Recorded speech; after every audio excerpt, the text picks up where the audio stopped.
Hello, and welcome to this episode of the MBN Iran podcast. Things are happening in Iran. They're happening globally with the war between the US, Israel, and Iran. And of course, there are the Iranian people who are undergoing this war and on the receiving end of a lot under this regime and in this wartime climate. So today I have with me two people to talk about those two main topics. We have Pooneh Ghoddoosi, a journalist who spent a quarter of a century with the BBC for their Persian service and globally, and Rami Al Amine, my colleague at MBN, who is a specialist, among other things, in Hezbollah. And I might start with you, Rami, to ask you, you've been doing a lot of research and you're hearing a lot about what Hezbollah is doing and saying. And when you and I spoke the other day, you talked about how they want to return to the 1980s. And I'm Exactly. curious, what does that mean? What does it mean to return to the 1980s? And can they do that? First of all, thank you, Andres, for having me. As we discussed before, I'm working on an article about Hezbollah returning to the 80s because there was a military Hezbollah source who told Al Jazeera that the party will go back, will employ to 80s tactics, and he means tactics in fighting Israel in South Lebanon. And most probably that means that they will activate the suicidal attacks they did in the 80s to prevent the Israelis from stabilizing in the vast areas that they already occupied in South Lebanon. So it was very interesting for me to really go back to this document from the 80s, 1985 in February. There was let's say it's a manifesto, a founding statement of Hezbollah by then. And it was an open letter addressed to the Lebanese and to the world to say or to declare what is Hezbollah, who is Hezbollah. And Hezbollah declares itself in this document as part of a broad Islamic project, as you know, that began in Iran, where, according to this letter, the nucleus, I'm quoting from this document, they said the nucleus of the central state of Islam in the world was established now in Iran after the revolution. And they are this made in Iran product exported to Lebanon in the mid 80s. So saying that they are going back to the 80s meant for me that this party, the party of God, Hezbollah, as a whole, not just in military tactics, in its ideological and political framework, is returning, obviously, to the 80s, to its founding period by then. So I don't know, Andres, if you heard about the taqiyya concept in Shia Islam. This is like the dissimulation. They tried to tell the Lebanese that they are a Lebanese resistance. That this was the shift in the 90s after the civil war ended in Lebanon. They did this kind of taqiyya, telling Lebanese and portray themselves as Lebanese resistance, and they thought and they tried to convince others that they are surrounded by national acceptance. Now it's not the case anymore. So we have Hezbollah now is pretty isolated inside the Lebanese politics, and as we can see as well, the this party is even going back to some slogan from the 80s that they will erase Israel from the map. They don't want any negotiation with Israel anymore, and they are even attacking the government and the president of Lebanon because of this direct negotiation with the Israelis. That's so interesting. And I had never thought, despite their name, Hezbollah, Party of God, I had never thought of taqiyya as being the concept, the religious concept that they're applying. But you make a good case for that. That's really interesting, right, Pooneh? That's, I In mean, a way, it's one of the oldest concepts. It's been there since the time of the Prophet and Imam Ali, and Imam Hassan actually was famously using it as a diplomatic or political tactic. It's basically concealing the truth when it is more beneficial or safer to conceal the truth or tell a white lie, basically. So I think what Rami is saying is that they are dropping the veil and being a lot more brutally honest. No? They took off their gloves and their mask, so it's the real Exactly. Hezbollah now. Yeah. yes. And yet we live in a world, it's 40 years, over 40 years since February 1985. This is a world of drones. It's a world of, it's a world of pagers. I mean, it's such a completely different world.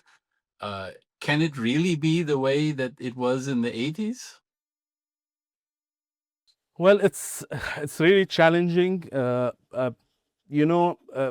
There's an irony here because in the 80s, suicide bombs like worked because there was like kind of friction between Hezbollah fighters and IDF, and the area in South Lebanon that is now declared as a no man land area, the yellow zone in South Lebanon, that was in before that 2000 an area where there is civilians that goes in and out with the permission of the Israelis.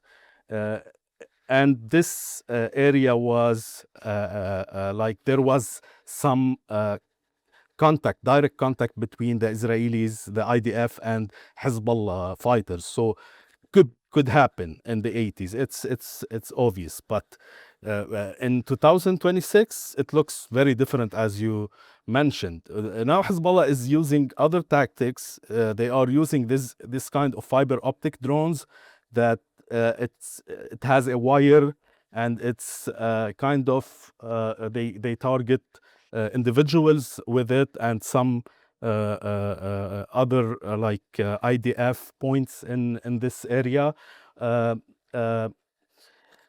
It has the same goal of the 80s, but I think without involving a human. But there is big difference today. There is a gap in technology between IDF and Hezbollah, as well as a gap in intelligence, as we saw with all the operation that Mossad and IDF conducted in Lebanon. So I think it's very different. That's why I'm confused why they declared they want to go back to the 80s. Does it mean they gonna attack again American interests in Lebanon? We remember in the 80s they bombed the embassy, the American embassy, the Marine Corps.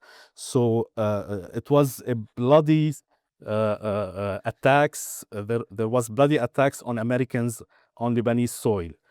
Is this kind of returning to 80s what they meant about it? I don't know. In the 80s there was a hostages crisis, so they will get back to take hostages, foreign hostages, Western hostages. I'm not sure. It's very disturbing, this statement by Hezbollah, but it's really interesting to dig in and to see what does that means. I just want to ask you one more thing, Rami. So things have changed in Iran, famously their sponsor, patron, and so on. So the IRGC, well, they've been behind the scenes running the country, you could say, for a long time. Now it's, excuse me, now it's definite that they are running the country. So how will that change things? Do we have a weakened Iran that is not as powerful and cannot help Hezbollah, or do we have an emboldened IRGC running Iran and that will help Hezbollah? How do the changed circumstances in Iran's power change the circumstances for Hezbollah? Well, that will take us back as well to the 80s. In the 80s, the IRGC role was very clear in founding Hezbollah. Today, the IRGC are present in Lebanon. I think Hezbollah are not anymore making their own decisions. The IRGC officers have been killed in Lebanon. We saw that in so many strikes conducted by the Israelis. I don't know, in 2026, like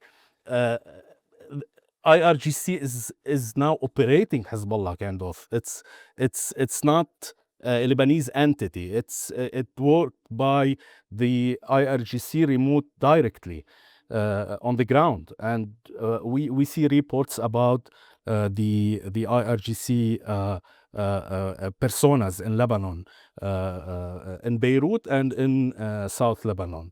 I think this makes the war more dangerous because, as you know, it's no longer about the Lebanese land. It's not in the Lebanese interest.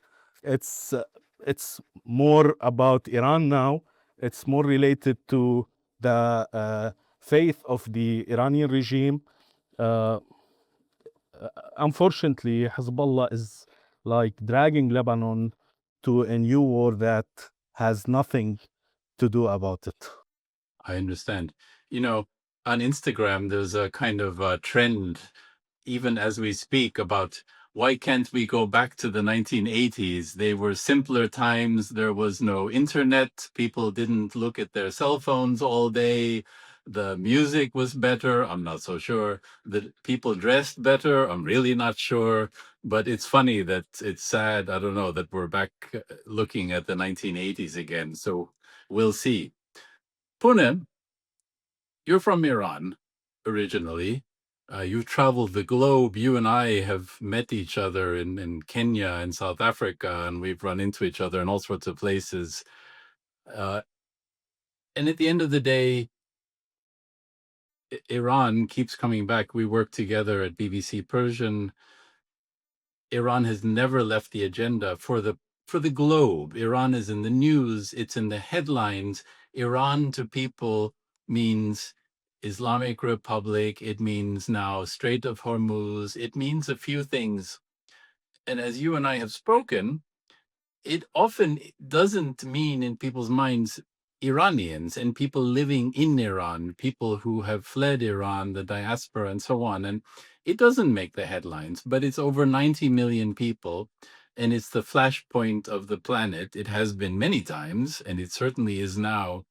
I'm curious, what's your sense? You talk to Iranians. What's the feeling you get of Iranians around the world, inside Iran, outside Iran? How are they feeling after 2 months of war? And I should add, not just about the war, we can never forget the thousands of people were slaughtered on January 8th and 9th, because now it's as though people don't remember that. And certainly it's been 47 years of all sorts of things. What's going on when you talk to people?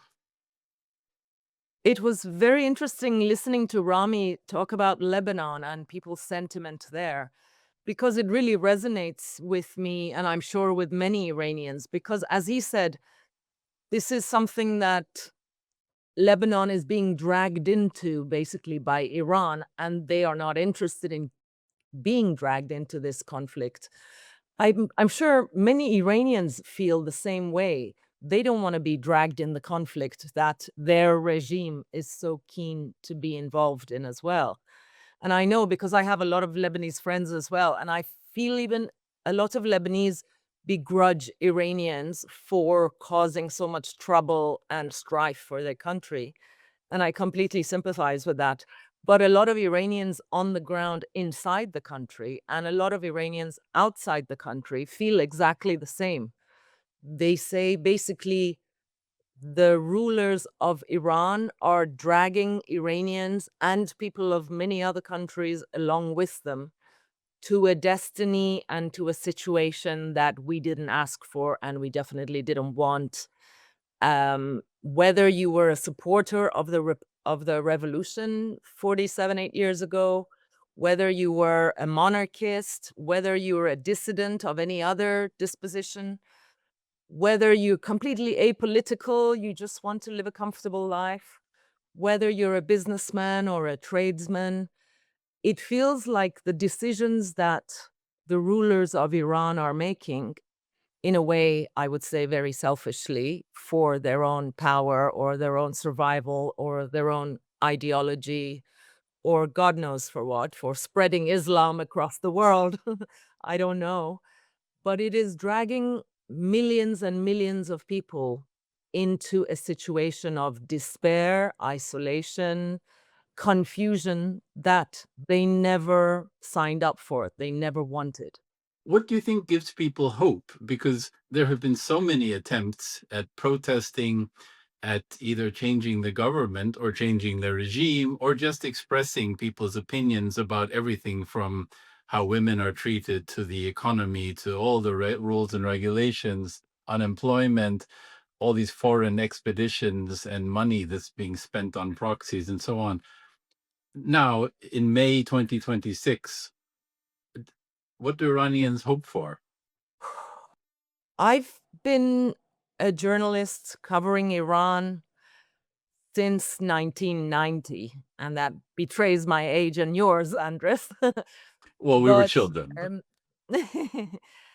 but as a journalist, I'm sure you can never say I know exactly what the people think or want or feel, but we always feel we have a kind of a finger on the pulse of what's going on among different groups of people, or at least we've done our research enough to be able to say some think this way, other people think differently, but generally this is the sentiment.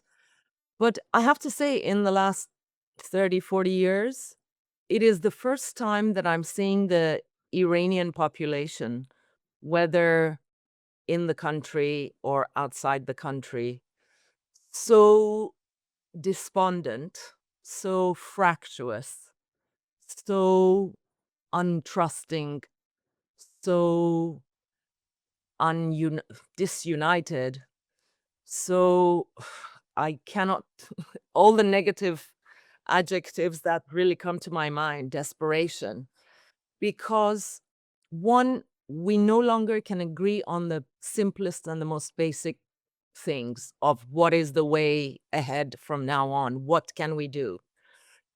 I think the Iranian people, bless them and their perseverance, they have tried everything. And in Farsi, as we say the expression, they have hit the wall with their heads and haven't been able to get through protests, strikes, human rights activism, movements of human rights and feminism and civil liberties, all kinds of things. They have really gone as far as they could have gone to express their sentiments and their wishes and demands from the regime.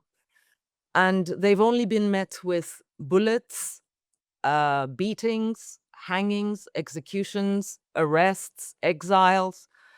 And I can totally understand that right now, people are more torn than ever because basically an external enemy, if anything like their arch enemy of the regime, not the people, I may emphasize, US and Israel are basically attacking their country.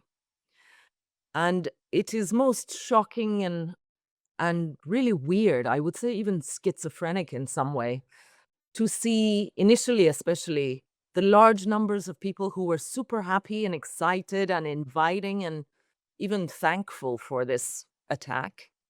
Some called it even the liberation operation of US and Israel for saving the people. Other people who don't even like the regime were so upset and angry about a foreign aggression over their country that they were happy to join the regime for once and fight the enemy. Other people were happy to join America and Israel and fight the regime.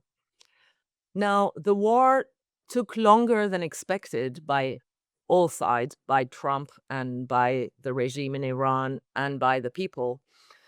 And it hasn't had the results that they were hoping for, either side. So instead of making anything better, I'm afraid at this moment in time, it has only made everything worse, less clear, less hopeful for a way ahead, and less easy to resolve in any way. I know they keep saying we're going to have negotiations, we're going to attack, no, we're not going to attack, we're going to negotiate, no, we're not going to negotiate, we're going to close the Strait of Hormuz, no, we're going to open it. The people are so scattered in their opinions now and in their desperation that they no longer know how to react. Even family members don't really talk to each other about it anymore because it only starts with disagreement. People cannot come up with a person to follow, a role model, a party leader, a hope for the future. There was the pro-monarchists.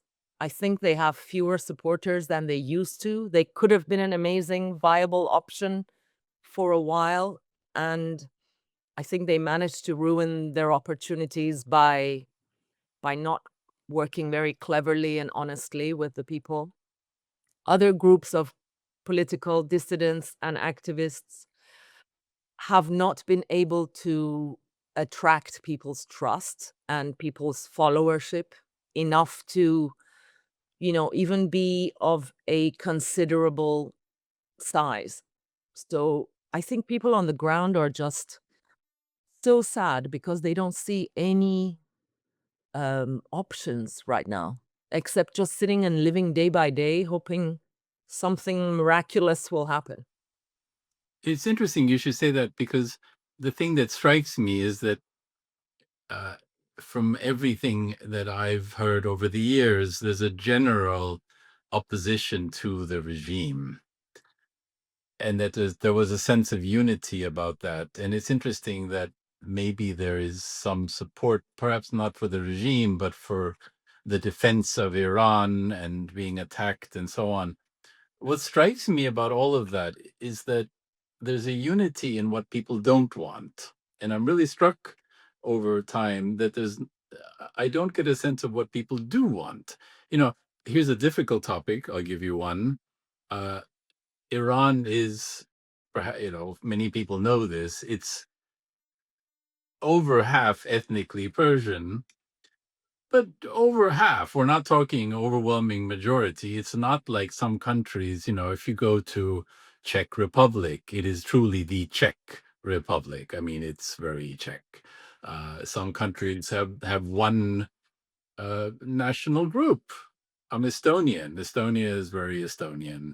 But you go to Iran, and of course, you have Azeris, you have Kurds, you have Baluch, Lurs. I mean, you can go into all sorts of, there are obviously many different groups. And when you talk to people, and it's interesting, I'll be with a group of people from Iran, and if you raise that particular topic, people who would agree on everything else, they might agree that it should be, okay, should it in the future be an Islamic republic or not? There's maybe an agreement that after 47 years, you can give it a rest. But if you bring up the topic of ethnicity, if you will, you have people, we are Kurds, we want our own, at minimum, we want our own autonomous area and so on. And then you have people who say, no, Iran should be a unified state.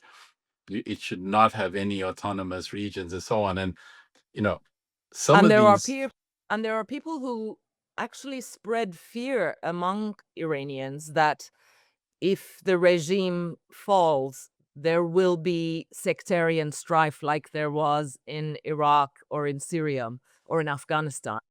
And they intentionally try to spread that to stop the people from asking for a regime that is more democratic. exactly. And there's a lot of nuance that a lot of people don't see, that and that, yes, exactly, the regime uses that. You may not like us, but at least it's not going to, we're not letting it collapse into mini states at war with each other and so on. So I am struck by the fact that, I have a colleague in this field that I've spoken to, who says, the first, you have to make decisions like a decision tree. Is it going to be an Islamic Republic or not? And then fine, Yeah. either way, which is then, is it going to be one unified state? I mean, there are provinces, but they don't have a lot of, they're not autonomous regions, like, let's say, the Basque region in Spain or the Catalonia, etc. So, You know, or when the opposition groups got together albeit very briefly, unfortunately, they managed to stay together as a coalition for 2, 3 months, and then they dispersed very grumpily away from each other. They were discussing all of these principles that you're mentioning: territorial integrity, minorities' rights, democracy, religion being involved in the future regime of whatever sort, monarchy or presidential, whatever. Even the elite of these leaders of groups and dissident groups of Iranians who got together in meetings, starting in DC, Georgetown, actually, you may remember, they couldn't agree on any of these principles after months of negotiating. And this is just a group of, say, 12 people. So let alone bringing the rest of the 95 million people and having them involved. exactly. And this is one of the things, we talk about a lack of leader and so on. Of course, at the root of the problem is that there's no leadership that can form inside Iran. As soon as somebody raises their head, it Yeah. is, either figuratively or literally going to be cut off. And so Yeah. one of the Right now, questions, Argit Mohammadi in prison, in ICU, CCU, sorry, uh, that's like one of the most viable options that you could ask for yes, a Nobel Peace domestically. Prize winner. I mean, Nobel Peace Prize laureate. And she's been shot down. She's been held in prison, not even allowed to go to hospital, let alone allowed to do anything politically active. Sorry, Rami, you were going to say something, I No, feel. no, Did you? I have a question for you, basically about.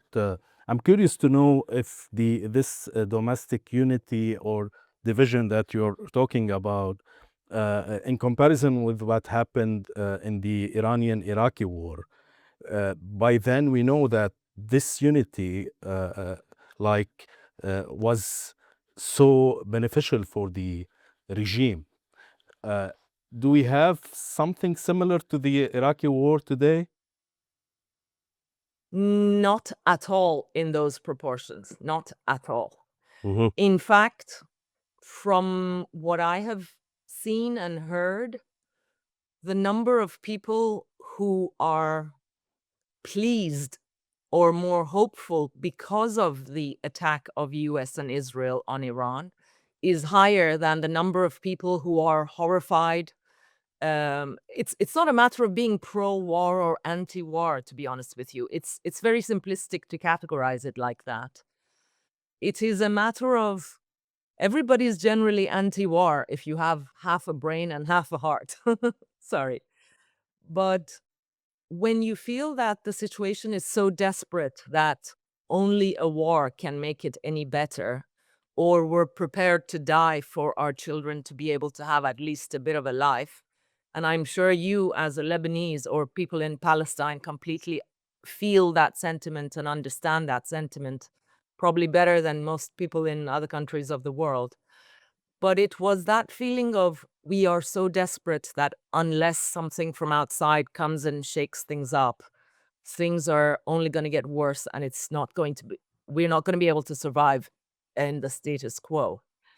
Whereas at the time of Iran-Iraq war, it was much more clear, at least to the people of Iran, like who the good guys are, who the bad guys are. And right now, um, there was a cartoon, I think it was in the New Yorker early on in the war, which is my favorite thing I've seen so far. They say, "What's going on?" The other guy says, "The bad guys, with the help of the bad guys, are killing the bad guys." You know, that's what the situation is. And I'm afraid even some people will add to that to be replaced by new bad guys. Unfortunately, Is it there seems an like that's where we're alternative? stuck. It doesn't seem there is an alternative, by the way. Yeah. No, but to many people in Iran, especially, continuing life in this way is not an alternative either. You know, they can barely buy bread and eggs to feed their family. It's I'm reminded of talking to relatives in Estonia under the Soviet Union, and I was surprised when the relatives told me this is when Reagan was in office in the US, and there was this sense that there might be nuclear war and so on. And they said, literally, please bomb us. If that's what it takes to get rid of Soviet occupation, it's fine. You know, make sure that it brings about the change, but tell people that we're happy for you to do it as long as it ends what we're living under. And I guess what we're talking about here is that it hasn't ended. And In South Lebanon as well, in the 80s, when the Israelis invade Lebanon in 1982, there was Shia who throw rice. It's kind of celebrating the IDF because the IDF will get rid of the PLO by then. So it's always like this cycle of asking for help by The enemy, my enemy. and getting another problem to the country while helping to solve one problem in one hand. But also there is another nuance in there, and I have to mention this for sure, because initially in the first week of the attacks, especially since they promised it would be very short and sharp, a lot of Iranians were welcoming and celebrating and thinking that's it, within a week it's over, especially because they managed to shoot down the leader, Khamenei, within the first few days. But the longer the attacks took and the more civilian casualties and infrastructural casualties that happened, and the more the cities started being destroyed by these rockets and drones, the more people became concerned and worried. And also the tone of Trump went from "I'm here to help you and save you" to "I will demolish the whole civilization." So people went a bit like, wait a second, excuse me, what? I thought you're here to help us.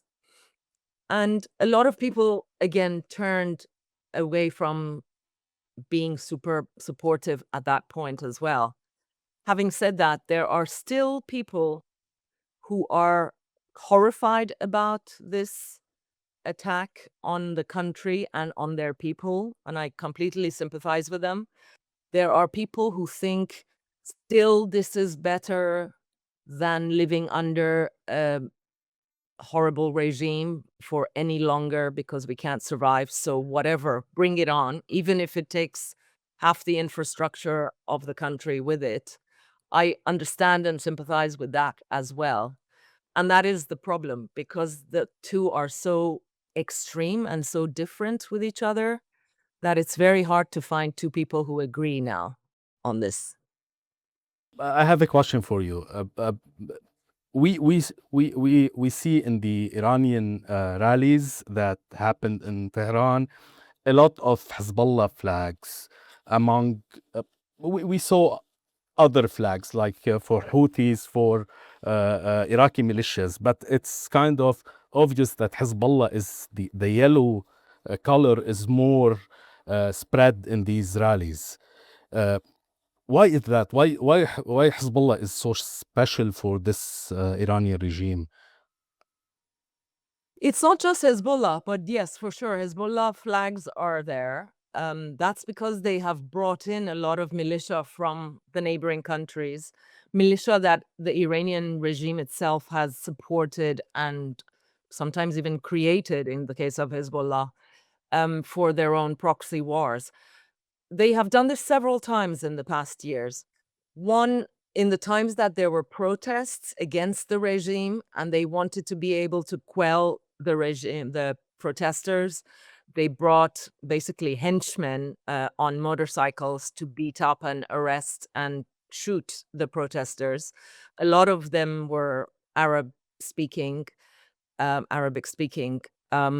were from Hashd al-Shabi, they say. They were from Fatimiyun. They were from Afghanistan, from Iraq, from Syria, from Lebanon, Hezbollah. And at other times, when they are having a, for example, ceremony celebrating the Islamic Revolution, or trying to have a maneuver of forces to show that they are still in power and still stable and still able to control the cities and the country, again, they bring these foreign militia to their events to show that we have a lot of supporters. Most of them don't even speak Persian. I heard there were roadblocks after in the middle of this war because they're afraid of a new revolution in the middle of the war. There were roadblocks and they were searching people's cars to make sure they're not trying to collaborate with the enemy, as they say. And some of these people who were stopping the cars to search the cars didn't even speak Farsi. They only spoke Arabic. By the way, Now, it's very imagine weird that Iran. the Farsi language it's not like familiar among Lebanese nor Iraqis. Maybe in Basra, some areas in Basra, Yeah, but with all this influence of the Iranian regime, the language didn't like penetrate these because most of yeah. the Iranians all speak Arabic, especially the Iranians who are involved in the regime and in the propaganda of the regime and in the running of these proxy militias. They all speak fluent Arabic, like Qasem Soleimani was comfortable in Arabic, as are a lot of other IRGC leaders, but not the other way around. You're right. Exactly. And that's why, in fact, several people got shot at these roadblocks. Probably because it could have been like some kind of a miscommunication. Mind you, some of the shooters were Iranian as well, not just the Arabic speaking ones. But among it, it's such a surreal scene. The pro-regime protests, you see flags of Hezbollah, Hashd al-Shabi, other Islamic groups. And in the anti-regime protests, especially the pro-monarchist protest abroad, you see Israeli flags among the monarchy flags, which is again also very surreal for a lot of Iranians. It's especially anyone who's pro-Palestine feels what the hell is the Israeli flag doing in the middle of a Iranian domestic protest? But that's because they are basically thanking Israel for being involved in what they think will be the overthrow of the regime. It's one of those weird dichotomies. Well, I think one thing we can agree on as we draw to a close is that you two have remarkable insights. You, Rami, as a journalist from Lebanon who knows it like the back of your hand, Pooneh, as a journalist originally from Iran, with your tremendous insight, context, and understanding of what's going on there. It's a unique opportunity to bring that to the table and see the similarities. It's really striking how much we've spent talking about the 80s, actually. That is really interesting and telling, and I'm not sure the 80s were that great. So I don't know which decade I'd like to go back to, but certainly I can hope that this one ends up being better off soon. And I want to thank you And I hope we get to have this conversation again soon. I've certainly learned a lot. To people out there watching this, you can catch this podcast on Apple Podcast, on Spotify, on YouTube, on the MBN website. You can also subscribe to 2 weekly MBN newsletters and that generally cover the Middle East, and 2 newsletters covering Iran every week. And they're all in both Arabic and English. So I want to thank the listeners. I want to thank Ala for making this happen in the background. And again, Rami and Pooneh, thank you for your time and your insights today.